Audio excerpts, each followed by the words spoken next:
came unto him, saying, Get thee hence and turn thee eastward and hide thyself by the brook Cherith that is before Jordan, and it shall be that thou shalt drink of the brook, and I have commanded the ravens to feed thee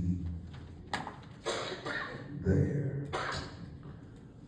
Ladies and gentlemen, briefly, I just want to talk about the Lord will provide. The Lord will provide. Let's just thank you so kindly. Beloved, tonight, ladies and gentlemen, there ought to be a number of us within Mount Calvary tonight that have seen God make ways. We've seen God open doors. We've seen God heal bodies. We've seen God bring us out of some bad places, some dark situations, whether it be addictions, whatever the case may be. God has shown us time after time that He is able. Yes, sir. Yes, sir. Tonight, ladies and gentlemen, I want us to leave this place knowing that even when we're in the darkest of places, when we feel sometimes as if we want to give up, we have to remember that no matter how low we are, God can pick us up. No matter how broken we are, God can put us back together again. I want you to leave this place with the fire, with the burning within you, knowing that no matter where you are, God can reach you. All right. God sees you. And sometimes just because God, as we realized last night, just because God don't answer when you think He'll answer, Say that. that means that He ain't going to show up. Yes, sir. Walk in there. Tonight, ladies and gentlemen, when we come to this text, we find a man by the name of Elijah. Elijah, forerunner, Elijah the preacher, Elijah the prophet, one that has obeyed the commands of God. We find him tonight, ladies and gentlemen, in a position, in a place where God shows him that I will provide. That I'll keep you if you want to be kept. I'll take care of you. I'll even make ways where it seems to be no way. Therefore, tonight when we come to this text, we find Elijah after he's had to nearly run for his life. Why, Johnson? Because there was a man, a king by the name of Ahab. Ahab, and he had a wife named Jezebel. They worshiped a god by the name of Baal. So my Bible readers, you know that Baal was the god of fertility. For any source of water that they needed, they looked over the true and the living God, and they went to talk to Baal. They felt that if they needed water, if they needed rain, that Baal would provide. And therefore, their prayers were not so much reference to God, but their prayers were reference to Baal. And God saw it. And God, He kept providing for them and making ways for them, but it seemed that they were not changing as many of us are. And when God saw that they were not trying to make a change and they were going to continue to worship and pray to Baal and give Baal the credit for what God was doing, God calls Elijah. Yes, sir. Yes, sir. And God tells Elijah, go and tell Ahab that it ain't going to rain no more. Tell it. It won't rain until I command it to rain. Matter of fact, for the next 3 years and 6 months, there'll be no rain, there'll be no dew on the ground, and And Elisha went and told him. Told Ahab what God said, and Ahab got mad and he was furious with Elisha. And that's when we come to the text tonight.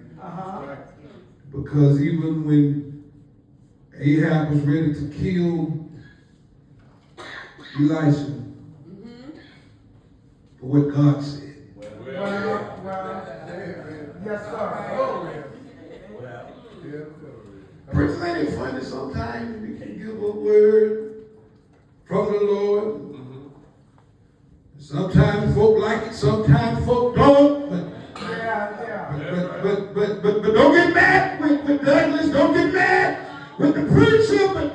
But you gotta take it up with God, because when God gives us a message to deliver, as leaders, as pastors, as preachers, it's up to us to give us what thus said the Lord, not what we want to hear, not what tickles our ears, not what makes us jump and hoop and holler. But sometimes you gotta give folk a word from the Lord.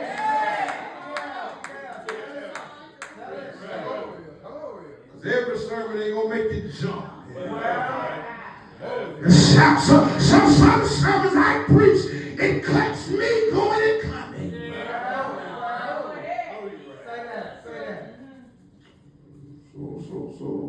So Ahab gets mad with Elisha. But Ahab, if you don't get mad with somebody, you don't get mad with Elisha. Elisha is only telling you what God said. If you got a problem with the message, you don't take it up with the messenger. You got to learn how to take it up with God. And God knew that Elisha was that Ahab was ready to kill him. Wow. And therefore we find tonight where God sends Elisha to the brook. He sends Elisha there for protection. He tells Elisha, he says, go to the brook that's called Cherith. And he says, stay there, dwell there. And this is what I like about it. He tells Elisha everything you need.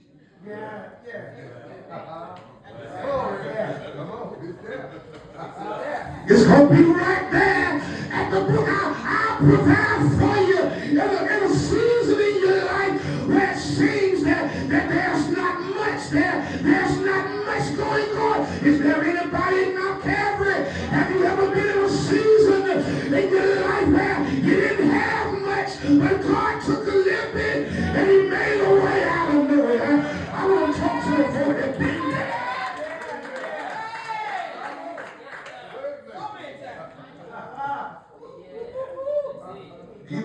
Even in a recession.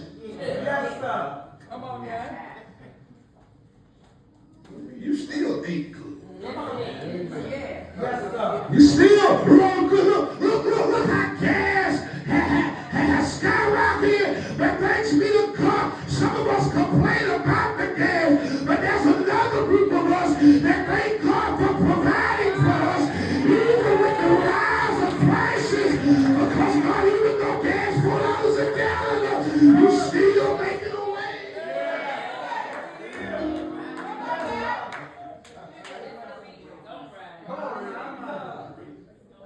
Have the lotion jump, but God still made a way. Have folk brought back to life that you were depending on, and God still made a way. Have folk left you for dead, but God showed you that I'll never leave you nor forsake you. That's the type of God we serve. Where it seems like there's not much, and there's not too much going on, God will still make a way.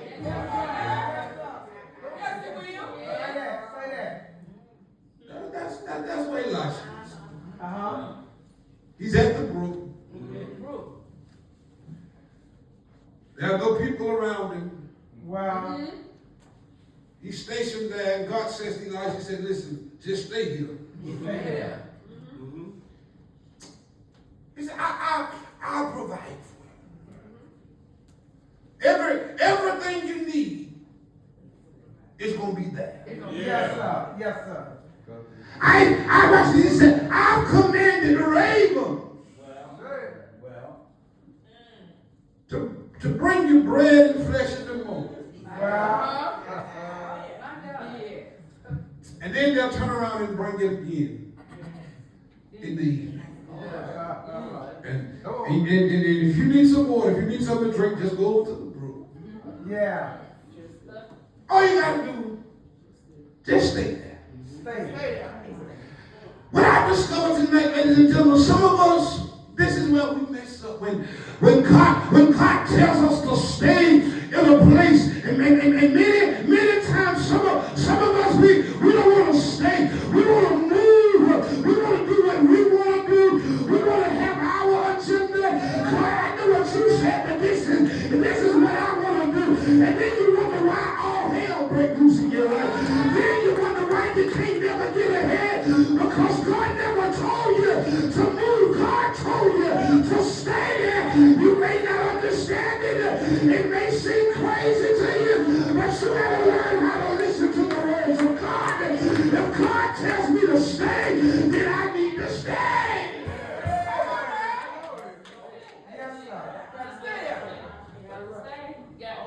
So before you so quick to move and do what you want to do,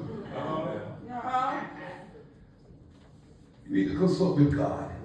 Yes, sir. Yes, sir. God, what would you have me?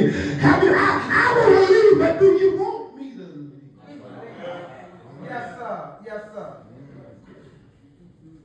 God tells Elijah, he says, stay there. Stay there.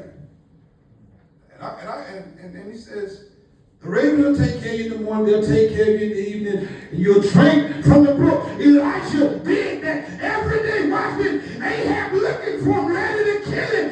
And Elijah's at the brook, and God is taking care of him and making sure he got everything that he needs. Ain't that the type of God we serve? And he'll give you all that you need. He'll supply every need. Sometimes people don't understand how you are where you are, and how you got what you got, and how you doing what you're doing. And you ought to tell them that God is making ways even in the wilderness. I'm getting ready to leave you now. Look. Elijah stays at the brook. God tells him to stay there. Yes, sir. But I want you to notice something. I want to finish it tonight. But if the Lord willing, we'll finish it tomorrow night. Watch this in verse number 7. In verse 7 it says, and it came to pass. Yeah. After a while, that the brook dried up. Well, because there had been no rain in the land. Remember, God has already commanded it not to rain. And water is not as plentiful as it once was. And here the brook is dried up. But I want you to notice that when the brook dries up, God doesn't leave Elijah for dead. All right. Come on now. You missed the shout. Come on now. What's this? One more time for the ones in the back. When the brook dried up, God didn't leave Elijah for dead. What you mean? Even though the brook has dried up, and why did Elijah been depending on God? He been trusting in God this whole time. When the brook dries up, the first thing we wonder is, what is Elijah gonna do now? But can I give you a shout for the night? If God brought you this far, I need a few folk that got enough faith in God and enough trust in God to know if God brought me this far, I'm crazy enough to believe that there anybody that need my fire? And I'll make 6 tonight. And believe that I have been through too much. I've suffered too long. I've shed too many tears. I've fought too many battles for me to believe that God brought me this far.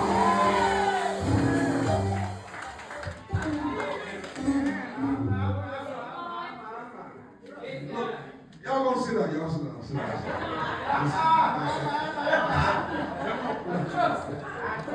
Come on.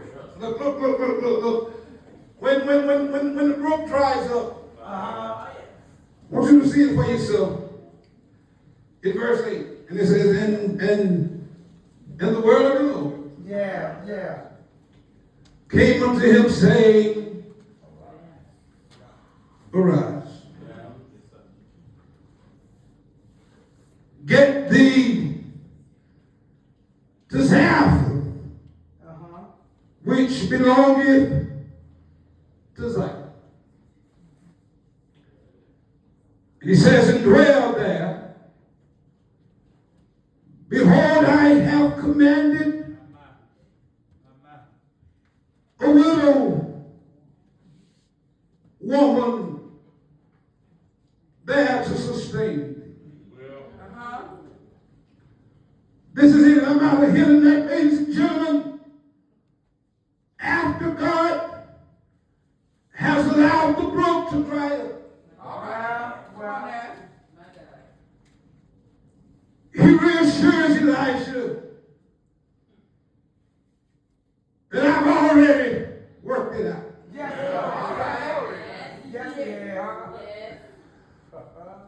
He reassures him that everything it'll be all right. He reassures Elijah that just like I've taken care of you at the brook, even after you leave here, I'll still take care of you. The last question to be asked tonight is why, Lord, will you allow Elijah brook to dry up? The answer is simple tonight, ladies and gentlemen. His brook dries up because it was an indication that it was time to move.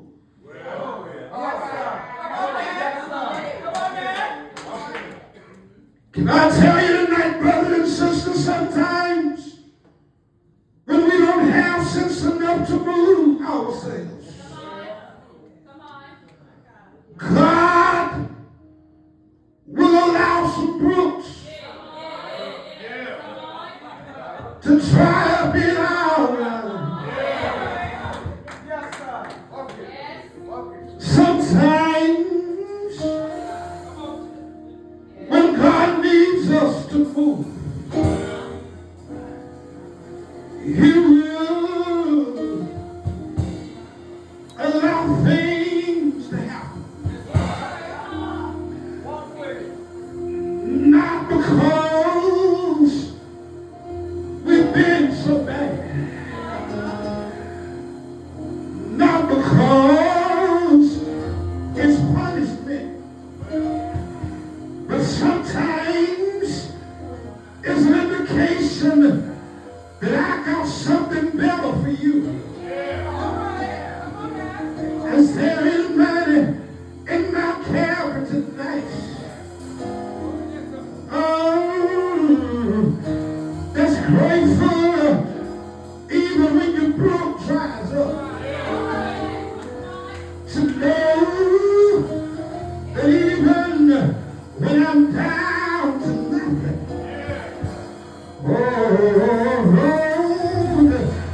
God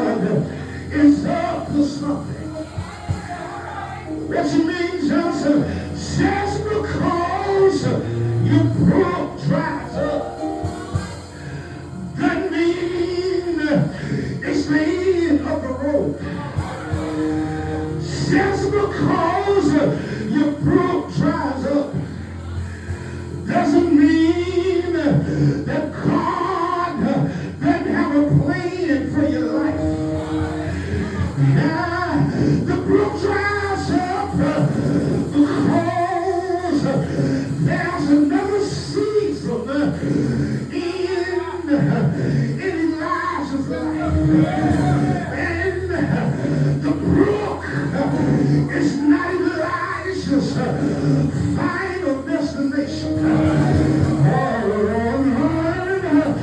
It's only a temporary dwelling place to get him to where he needs to be. Oh, you missed your shout right there. What you saying, Johnson?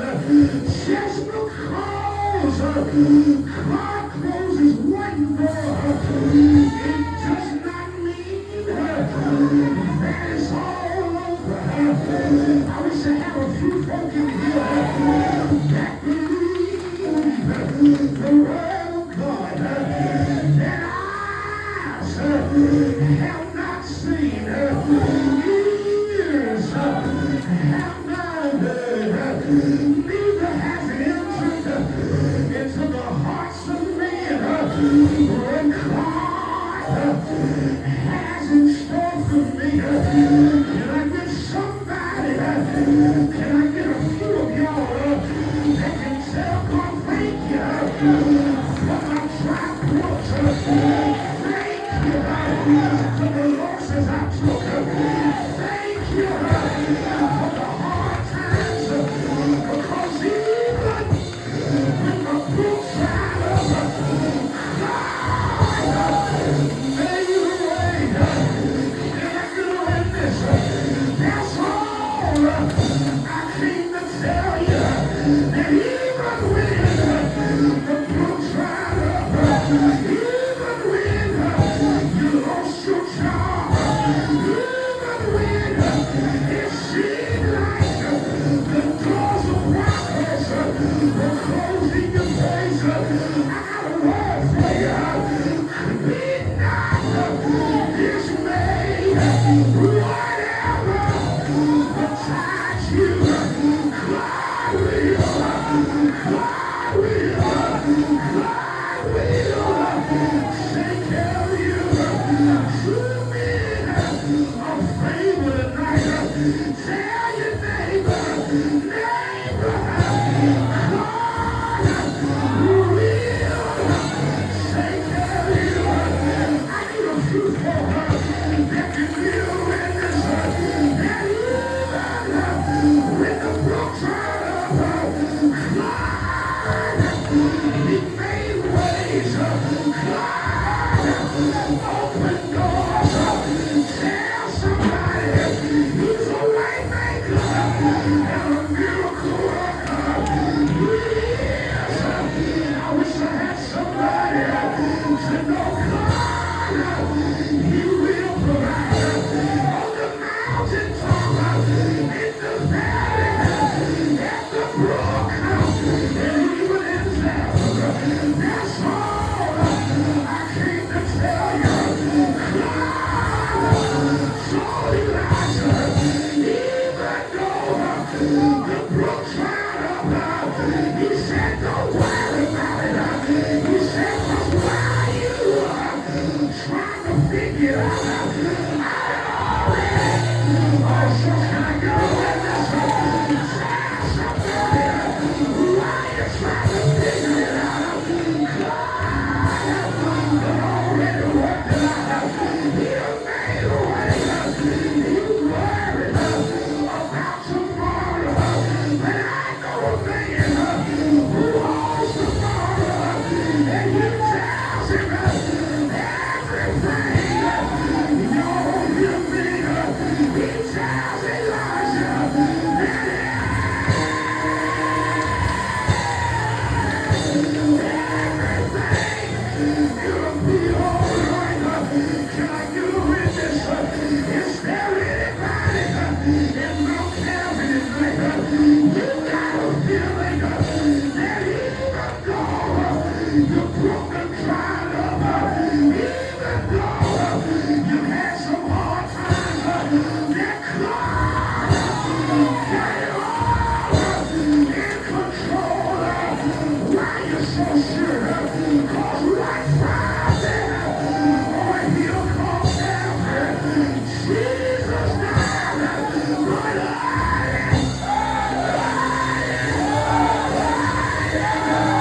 Just like I took care of you Yes, sir. at the brook, Uh-huh. I'll take care of you Yes, sir. in time. God tells us tonight, give me some of my remember. God tells us tonight, even just like I took care of you in one season of your life. Yeah. Oh, Jesus. I'm the same God. Same Lord. Yes, sir. Just like I took care of you in your 20s and your 30s and your 40s. I'm the same God.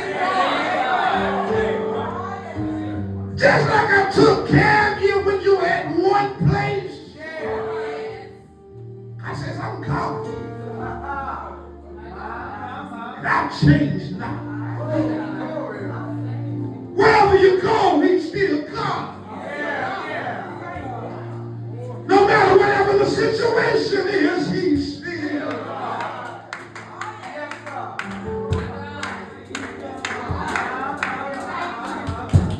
He'll take care of you already. He'll take care of you in Atlanta. He'll take care of you in California. It doesn't matter where you go. Because the psalmist said, if I'll sin into heaven, thou art there. If I make my bed in hell, thou art there. If I'll take the wings of a morning dove and were to fly away, God is there. What you mean, just like that? God says, wherever you go, I'm there. And I see you. I can reach you from wherever you are. Anybody receive that tonight? That no matter where I go, no matter where I work, no matter what I'm dealing with, I'll serve a God that's there. He's there all the time. Trust in the Lord. The doors of the church open tonight with all of thine heart. Lean not to thine own understanding. In all of thy ways. Acknowledge him. And he will direct thy path. The Lord